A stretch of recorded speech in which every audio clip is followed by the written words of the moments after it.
Les consonants oclusives són la P, B, T, D o la G i la C en determinades circumstàncies, també conegudes com bodega i petaca per la seva pronunciació. Si aquestes lletres ocupen el principi d'una paraula, no hi ha cap problema.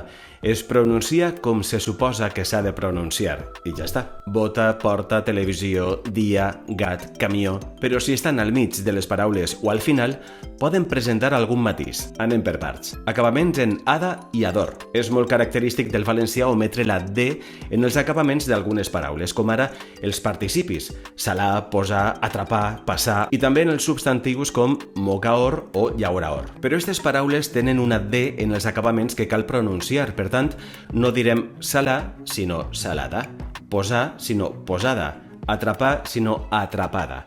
Tampoc direm mocaor, sinó mocador, ni llauraor, sinó llaurador, ni ventilador, sinó ventilador. I què passa amb la paraula mascletar?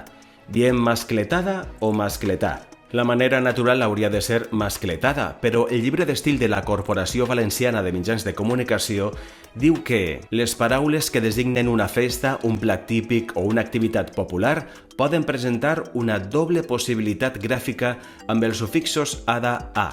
En aquesta classe de mots és preferible utilitzar les formes amb ada en les registres formals, però quan es vol realçar la singularitat de l'acte o de l'esdeveniment per a incrementar l'expressivitat, són acceptables les formes en a.